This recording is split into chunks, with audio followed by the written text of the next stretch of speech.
Okay, any thoughts what you thought the policy is lacking, the TCS? No comment? Okay. Sir, I think, Sorry? I think the definition clause was missing in that policy. Say what? The terms were not defined in that policy. Okay, The that's a good point, definition yeah. It's not complete, okay. Somebody who doesn't know much about what this all this about, they have no way of following. Okay, any other thoughts? Which one is not complete? Yeah, okay, that's a good point. Yes, I think it's missing, yeah. What? Data protections are not clearly defined. Okay. By the way, we need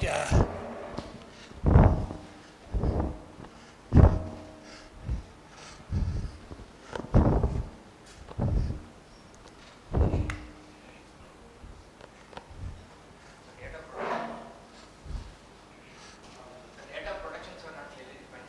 okay. Any other thoughts? There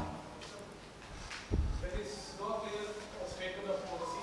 Purpose is not clear. The purpose is not clearly stated. Information classification is not defined in the policy.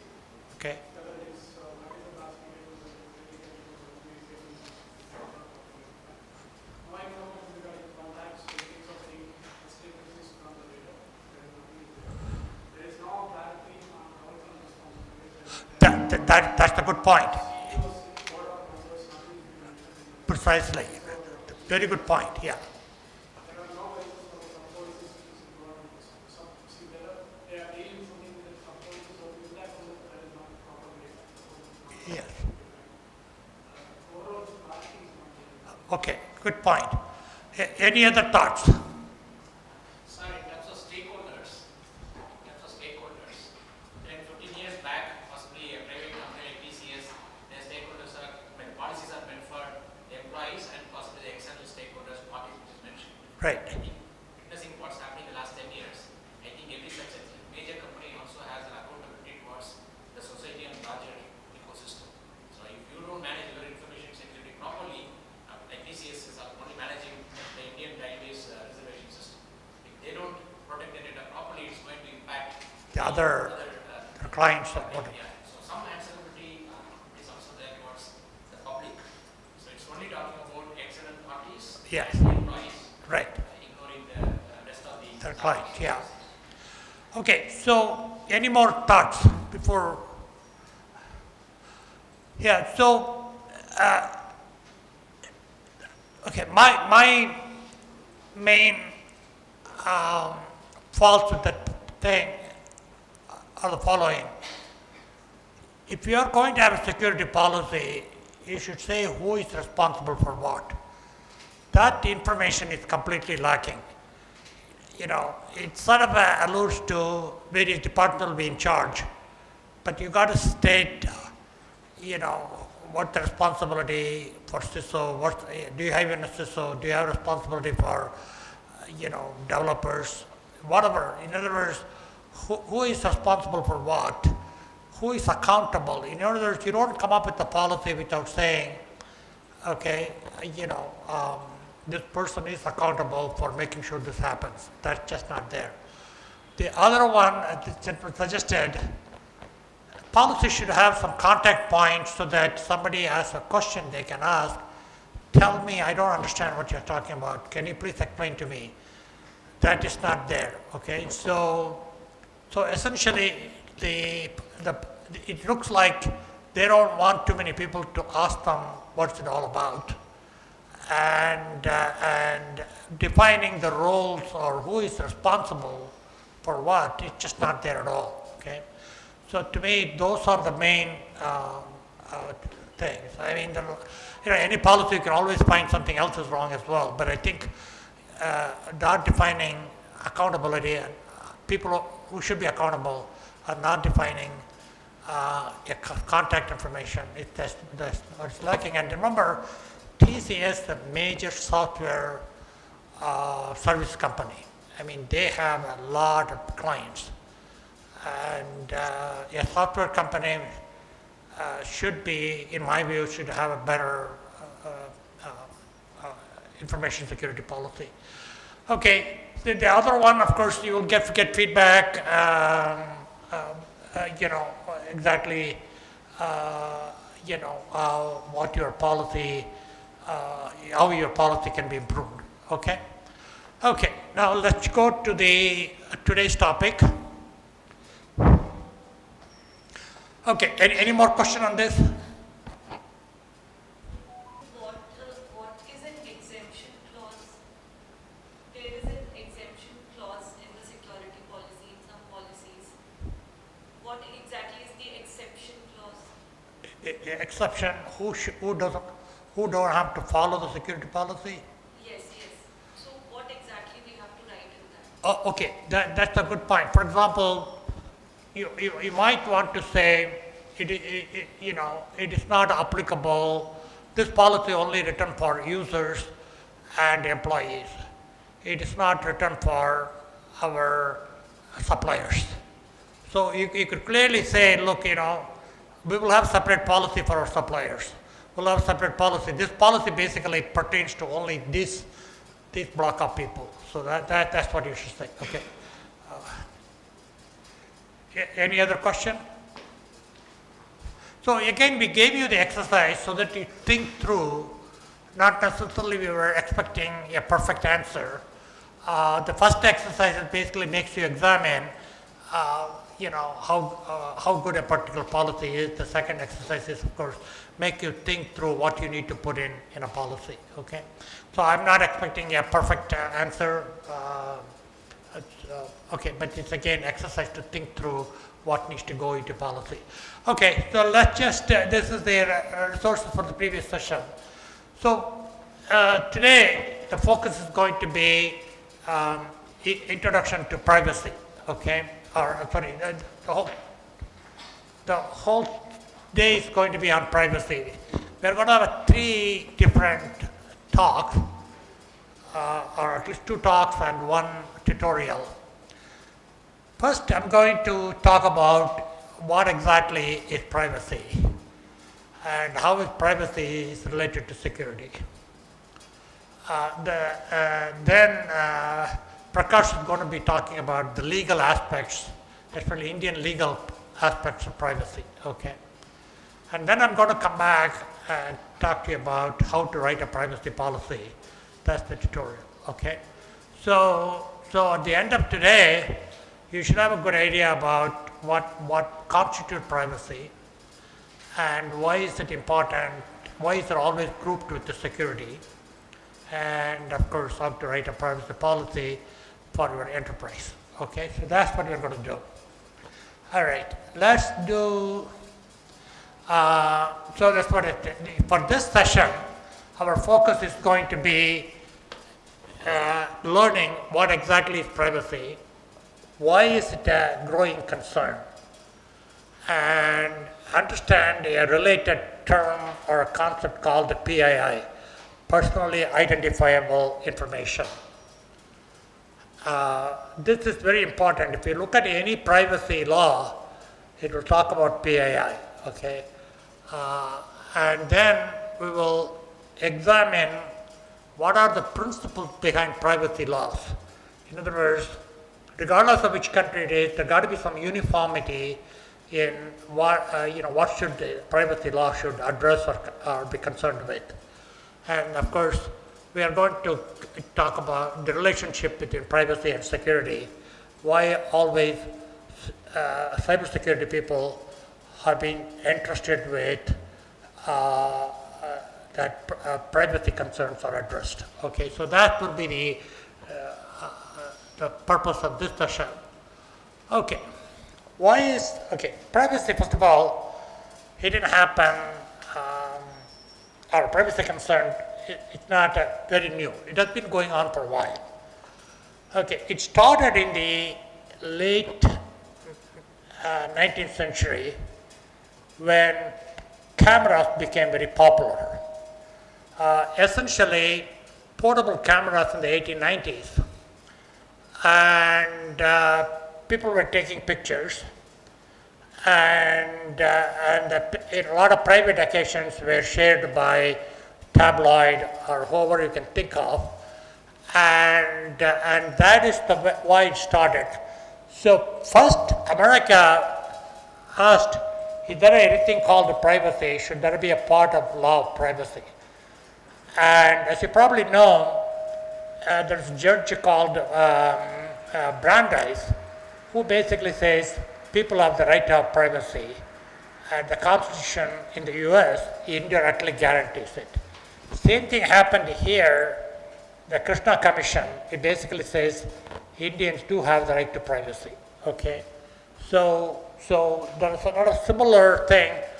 It may not have explicitly stated in the Constitution, but it was always implied, and it's both case of US as well as India. Okay, and it started becoming a major issue only in the 1970s, mainly because US and mostly Western Europe started digitizing various government records to manage things like pension. In the US it's called Social Security, and also we have Medicare. So people information were collected, they were digitized, and they were processed through mainframes, payroll, whatever, okay? So that is how it started. Essentially, when they start digitizing information, and the government has a lot of power to control that information or collect that information, especially the Medicare medical information, the concern was, what if it gets out of the government? What if private insurance companies get hold of it? That type of stuff. Okay. With the growth of internet and mobile network, personal data is now collected and exchanged at an alarming rate. Okay. They talk about things like numbers like, more than 400 million terabytes of data every day. When people collect, for example, when you shop in Amazon, they know what your likes are. When you watch Netflix, they know what your likes are. This is in addition to a lot of private information being exchanged in various transactions. And even when you watch TV, there was a company in the US which was basically trying to find out what type of movies you watch, okay, and then they can target the advertisement on you. And similarly, with a lot of increasing sophistication of home equipment like washing machine, they're all now connected to the internet. They can find out what time you're washing, what time you're going to bed. All types of information they can collect. And if you're a guy who always goes to sleep at 2 o'clock, they can pass that information to insurance company, say this guy has a lot of bad habits, for example, okay? So those are the kind of worries now is happening. The amount of data being transferred is, it's just mind-boggling. Anywhere from email. See, for example, Google used to watch your email. They will say, we don't store your email, but on the other hand, they will give you suggestion. If you have anything like insurance in your email, it will display various insurance companies, for example, okay? So essentially, there's just too much information you yourself either voluntarily or involuntarily providing. And whenever you search for something, for example, if you search for a disease, it's quite possible people might know, okay, you are worried about that disease.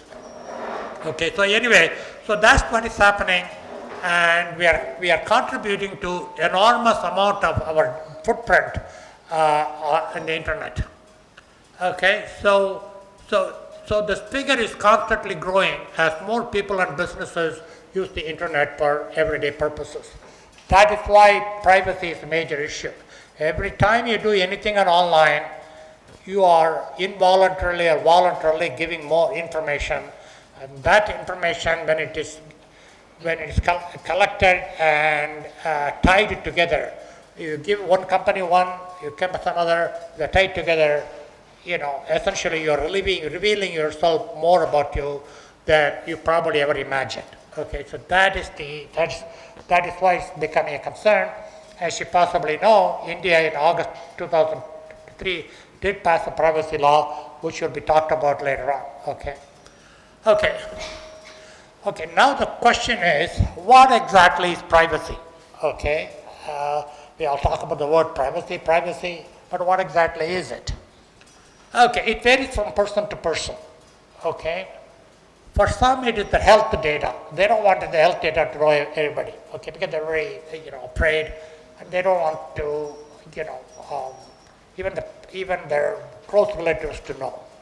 And for some others, it's the financial data, okay? Essentially, I don't want to know how much money I have or I don't have, okay? Especially, I don't want my cousin to know how much money I have, okay? And yet for others, it's the data about the romantic life, okay? Especially, you don't want one romantic partner to know about your thing about another romantic partner, for example, okay? So it varies from person to person. There is no such thing as, this is more important than others. It all depends on where you come from, okay? Okay, for many of us, it's our contact information. The reason is we don't want a crank call at middle of the night selling us or hassling us, okay? And we don't want somebody to stalk us, okay? So, you should be able to say, my address should only be known to certain people. But then, if every company asks you online what your address is, if even one employee gives that information to, in the dark net, okay, and sells it, essentially they may be coming to your house, robbing you, and they will watch you for a while. For example, they could rob you. Okay, so those are the information. That is why, contact information is very important for some, for most, but not all. Okay, so basically, in India, the original thing, the Krishna Commission basically says a good working concept is each person should be able to determine what information about themselves they're willing to share. Essentially, you decide what is important to you, what you are willing to share, what you are not willing to share. And then the state has the responsibility to meet that need. So this is a very nice definition. It doesn't tell you what should be private information, but you decide what you are willing to share, what you are not willing to share. What we are willing to share with who also, okay? So, and then the state has the obligation to fulfill your wish. And this is a very nice definition. It's a good working definition and gives the power to the people, and each one of us decide what is important to us, what you're willing to share, okay? So that is that's the concept you should follow, you should accept as the definition of privacy. Okay, there is a related term which is often used in various laws on privacy, which is called the personally identifiable information, okay? Okay, so what is it? The PIA refers to any data that can be used to identify a specific individual, okay? It could be your name. Of course, many people may share the name with something else, usually, they can tell you to say date of birth. In the US, all the health records, the index is based on your date of birth. If you go to doctor's office, first thing they will ask you on your phone, what's your date of birth? Using that, they will know who you are, okay? And address, Aadhaar number, PAN card number, passport number, voter ID, and of course biometric information such as the fingerprint or all those things is very unique. If somebody if any of these, not necessarily just one, but even 2 or 3 could pinpoint, it could identify you exactly as you. So that is the reason why it is important, that concept of PIA is important. Yeah, and essentially any data that could potentially link the data to a person's identity, okay? Now, what if somebody comes to know if you're the PII data?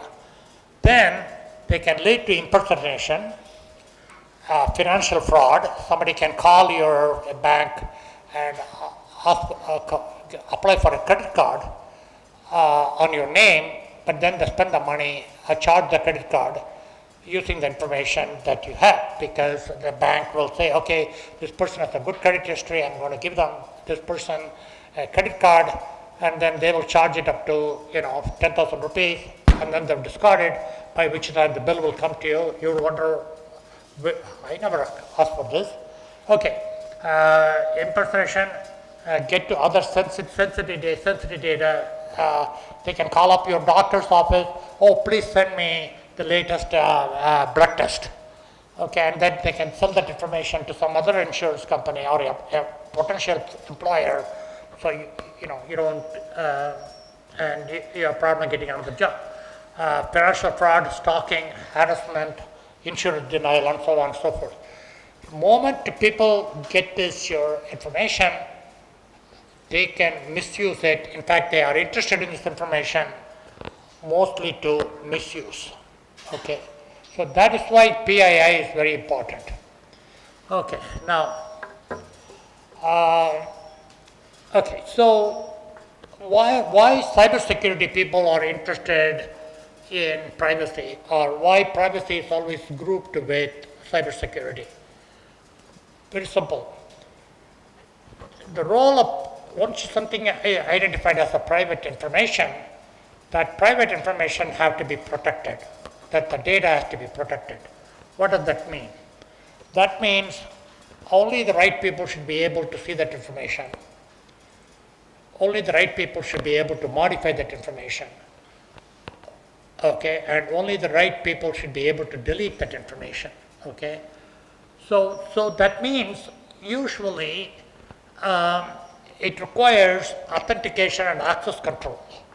Okay, so in order to give somebody the right to see, they must be authenticated as the the person who claims they to be. Okay, and authentication and access control. Now, what happens is access control is basically, we have several models in cybersecurity, like role-based access control, rule-based access control, and so on. And authentication is usually done using cryptography, like your password. Password is stored as a hash, and then when you send your password, the hash of the password is sent. If they match, you log in, otherwise you don't. And then when the information is at rest, so nobody can modify it, that's the integrity. Nobody can even read it, that's the encryption, cryptography. So all the technology that we use in cybersecurity to protect other data, that's also applicable to protecting personal information. Okay, so that is why the personal information is, privacy is sort of lumped with cybersecurity. But still there's a difference. What information is private is not the purview of security.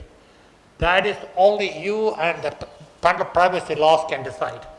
But once a piece of data is identified as personal, cybersecurity technologies and processes are used to protect the data.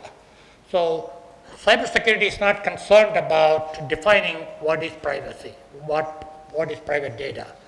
But once you identify as something as a very private to you, then all the cybersecurity technology and processes play a role. Okay, so that is why cybersecurity and privacy are sort of lumped together. Okay. Okay. Now, moving on. Later on, the next session is going to be on privacy laws. But all the privacy laws, are many nations, developed their laws based on this fundamental privacy principle.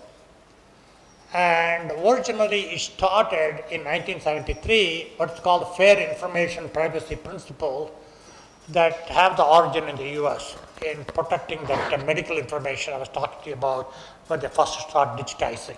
Okay. The principles are as follows. Transparency. When you, as a company, collect somebody's information, you have to tell the customer or the user that you are collecting this information. And individual participation. You should give them a choice whether or not to let them, whether or not you can have that information. Now, the company can, if you don't give that information, company may say, no, we cannot provide you that service. But at least they should give you an option, whether you want to provide that information. They can say, look, if you don't provide the information, this will not continue the session. That's fine, but they should give you an option so that, sometimes it's so private to you, you don't want to share it just to get some service, okay? And purpose specification. Whatever data they collect, they have to tell why they are collecting the data. For example, if they are collecting data, on your health, they should be asking you what your, past girlfriend telephone number is. I mean, it's irrelevant. Okay, so they have to ask only the question that is relevant to that collection. Okay. Often people seek information trying to get you to do things or get information that is not relevant because they could use that information for some other purposes. Data minimization. It's sort of related to purpose. Okay, essentially, get only the data that you minimally need to do the job. Okay. For example, if you apply for credit, you should be mostly concerned with your financial information, not your health information. Okay, I mean, of course, they might argue, I want to know whether you're going to die 3 months from now, so I can deny you credit, but that's usually irrelevant. Okay, so they got to ask only the question that's intended to give you that specific service or product. Okay, and they should use limitation. In other words, essentially, they should use it only for that purpose, not sell it to the secondary market. And of course, they have to tell you, they have to make sure that they keep the quality of the data. See, often what happens when you go to doctor's office, you give some information, it goes through 3 different types of secretaries or clerks. Each person makes a mistake. For example, my name might start with the Dasarathy first, and then one A must be misspelled as E. And next time another A must be spelled another O, okay? So towards the end, I don't know if it's even me, okay? And that happens often when several times, the information is transferred one system to the other. By the way, one of the big advantage of a lot of data automation is usually these types of errors are minimized, so data quality is better. And then of course security, they have to tell you in advance how they are planning to protect your data, okay? And then accountability and auditing. Essentially, there should be a person that the name, that is accountable for these things. So you can go after them if they infringe on your privacy right, okay, by bad data keeping. Okay. So what you will see here, these things the laws should cover all this part. Okay, and then it is a good privacy law. Okay, now for this session I have given you all the resources, and this is sort of one of the newer ones which started the new privacy discussion in India, and this one, essentially is a prelude to the European Union's GDPR. GDPR is one of the most respected privacy policy by the European Union, but this actually started in the 1970s. Okay, so these are resources. Take a look at it when you get a chance. Hopefully that will shed you more light on why privacy and the evolution of privacy concerns. Okay, so that is for this part. Okay, I'll come back later in the afternoon to discuss how to write a privacy policy. Right now the time is 10:32. I'm a little bit ahead of the schedule. I'll be happy to take some questions. Otherwise, I will turn it over to the next speaker, or perhaps we can take an early break for tea or whatever.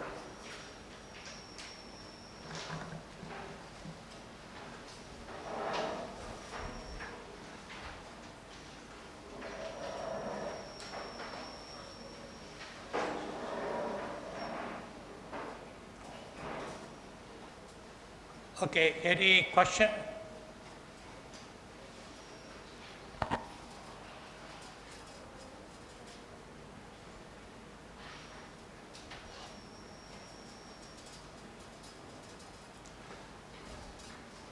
Okay, Dr. Janet, I'm a little bit ahead of the time, so let me, Sir, you have sent us an online privacy policy mail. sorry? You have sent us an online privacy policy a mail. Shall I share it with the? Yes, I would like to share with you.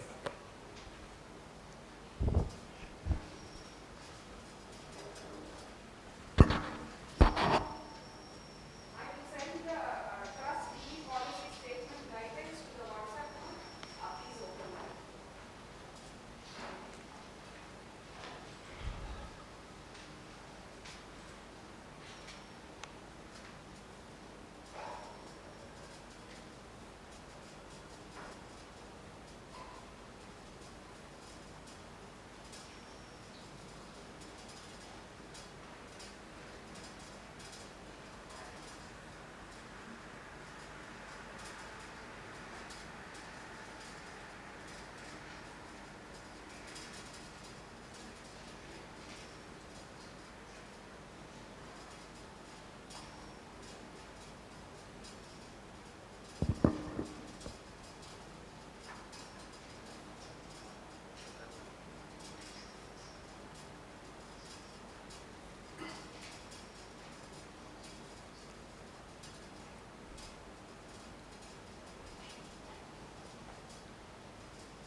The first topic was privacy and its relevance to cybersecurity.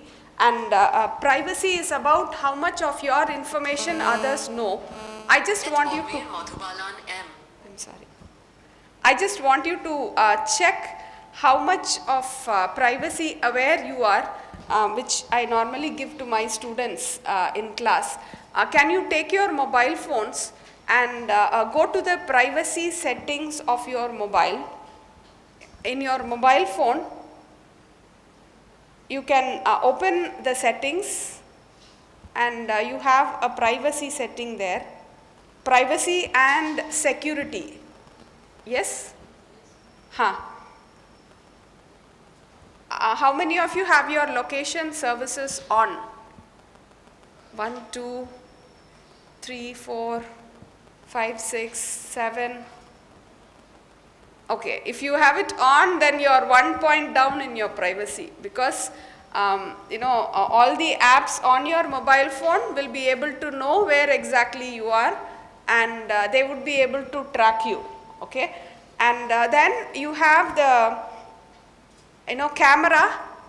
Okay, various applications in your mobile phones installed, apps installed in your mobile phones, and look at the permissions that you have given to them. What are the applications that have access to your camera? Different mobiles, you will have different ways to go to it. And can you tell me how many applications you have enabled access to the camera? The number of apps? 2 apps, 4, okay. 3, 0, good. 18, okay. Students normally have it, 18, 20, 25, 100 apps will have access to your camera, okay. Contacts? 11, 3, okay. You see, we don't normally look at who is using what information, but when it comes to this privacy and you having your own privacy policy, it's important that you restrict the number of apps that access your own private information. What is private information? It's not just our name, our roll number, our address, Aadhaar number and all the other stuff. It is also the information we exchange during our chats, the data that we show others, or the data that it will be able to get from us. We don't call it data, we call it metadata. Okay? And if we keep our location on, they would be able to track the locations that we are in, because there are a lot of tracking apps, and if we keep our contacts shareable, visible for all the people who are present, then they will be able to use the contacts in order to gain some information about us. So it's very important that we restrict, and there is a setting that says use only when the app is being used, okay, and ask when you request for this service. So if you can enable both, it would improve the privacy of an individual, okay. Privacy is very important, not just when we are giving out information, writing something and signing it, but it is also the unknown information that we generally share, okay, or information that we are not very worried about. As a student, you are not worried about your data going outside, you are not worried about who sees your data, you have very few thousands of rupees in your bank account, but this digital footprints that you leave on the cyberspace will be present, and it will haunt you later on when you become a president of a company or you become the Prime Minister of India, and all the digital footprints that we leave will have a major implication in how it is being used. So even on social media, all of us have a social media presence. We have a LinkedIn account, Instagram account.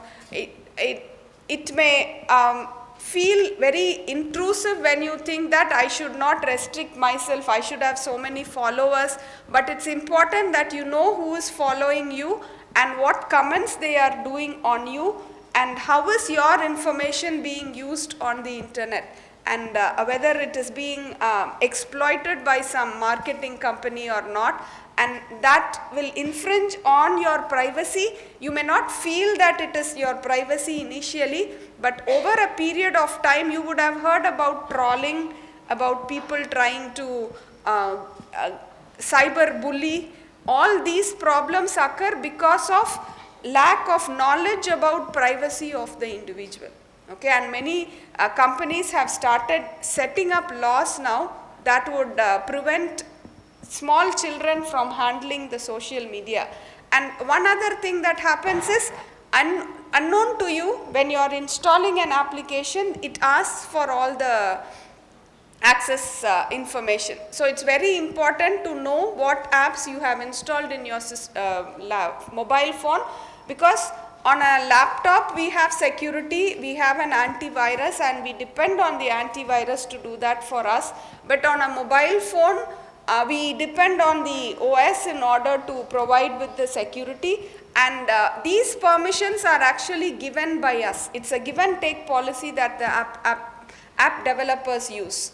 They give you some information, and then in return for that they take away your own private information from you, okay. So if you go back to WhatsApp will have a privacy setting in it. You will have privacy for WhatsApp, where who will see your status, what are the groups that you can, who can add you to a group, and who can see your profile photo, who can see whether you are online or offline, and we can set everyone, okay. And another issue that normally we face is, whoever comes as a new contact, we immediately add them inside our mobile phones. Think before you add a number into your contact list, because companies automatically gain list of contacts from the apps that are connected with them, and they try to harvest the set of people interconnected. And if one app gets compromised in your mobile, all your contacts will also be compromised. And if some contact is compromised, then if you are their contact, then your mobile also has a chance of being hacked into. So it's very important that you set these options and think about it logically, okay. It would be a little bit inconvenient to you, but you will have to, we call it a delicate balance between utility and security, okay. When you want to save your password, it is high utility, but it's very low security. So you will have to enter your password every time you go in, change your passwords so that your system is secure, and have a delicate balance between utility and security. If you have a mobile wallet, then you should be able to log in each time in order to make transactions in them, and also the Wi-Fi connection that you are using will have to be secure. If it is not secure, or if it is an open Wi-Fi network, then you will be able to easily hack into people's network. So if you want to get an idea about it, you can install a software called Wireshark. Have you heard about it? Wireshark is a software that is freely available. You can download that, install it on your system, and if you just start Wireshark and let it capture the packets over Wi-Fi, you will be able to see the username and password in plain text. With a little bit of tweak, you have those programs available online. You will be able to easily hack into a network or look at the transactions that are sent. Two softwares are available. One you call it Burpsuit, and the other is Wireshark. Wireshark is entirely free. Burpsuit has a professional and student version in it. You can use them in order to see how much is hackable, and if you are, as students, if you are interested in learning more about security, Wireshark is a must in order to know how you can hack into systems and how you can monitor the traffic that goes around you. We think that there is nothing around us, but when you open your Wireshark and you start capturing packets, you will have list of packets being captured in them, okay? And using those packets, if you use a few lines of code, or if you use a few filters, you will be able to easily find out what packet is it, and using a few algorithms or tools, you will be able to crack into them, okay? So that goes into the cyber security domain.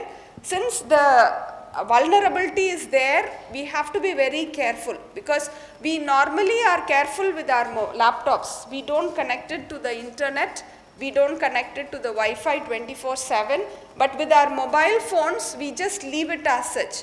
And whatever we are doing with the laptops, we have started doing with our mobile phones. You know, you have a document, you verify that, you sign it, you send across signed documents. And as we move on to the mobile devices, the security on the mobile device has to be considered, because your privacy, you will have to take control. That was what sir was talking about. It's your choice, and you will have to control who will look at what kind of information about yourself. Certain information will be there in the public domain. You don't have to worry about leaking out those information, but even then it goes into the hands of the wrong person at the wrong time, okay? Or if a person gets hold of some information that they are not supposed to get hold of, then you will be in trouble. And it's very easy, you know, there are simple exercises online, and you can use them in order to find out how easily your mobile phones can be tracked and information can be tapped into. We don't need a Pegasus software in order to track your mobile phones. A simple Wireshark with Wi-Fi connectivity would do in order to hack into systems, okay?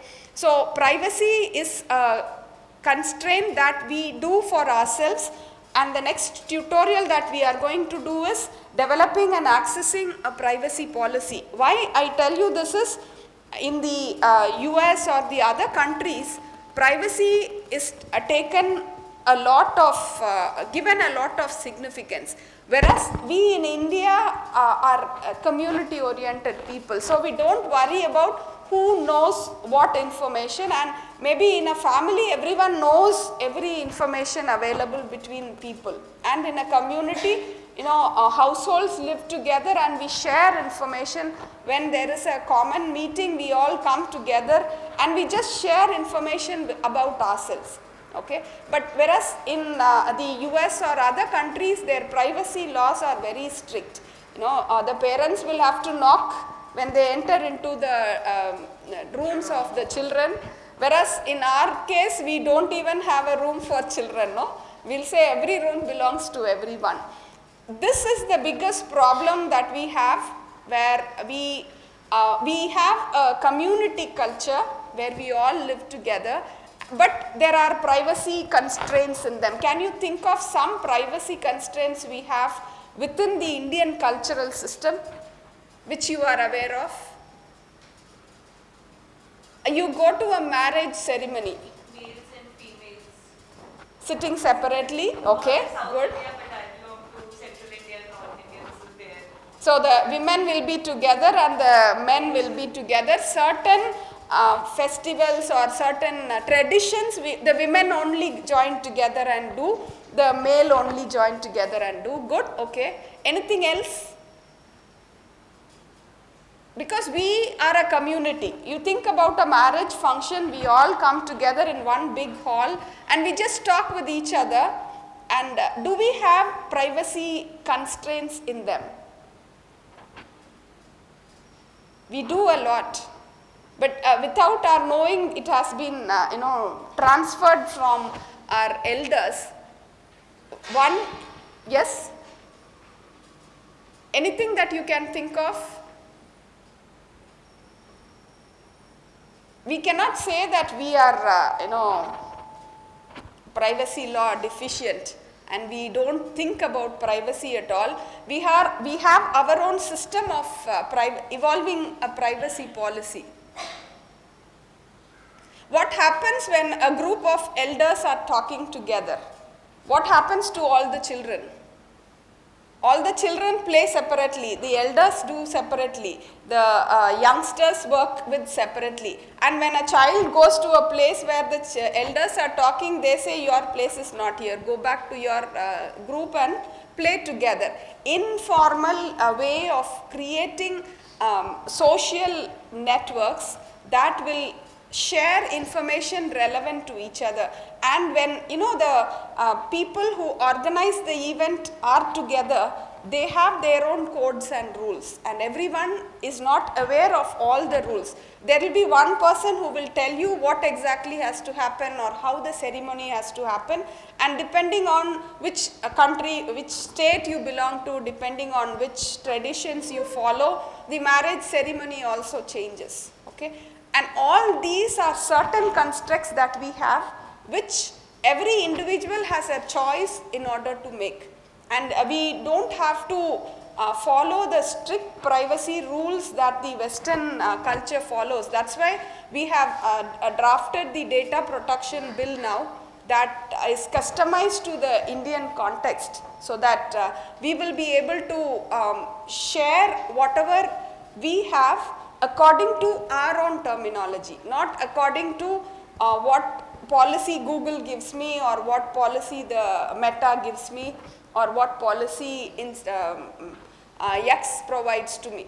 Okay? So they have their own privacy policies which pertain to their own countries, and now our Indian government is also asking them to provide with policies for our country so that it would be more country specific. Okay? Privacy is a point that we have to decide. It cannot be given by someone else. I should have my own privacy laws, and I should have my own policies defined, which you will be doing in the next session.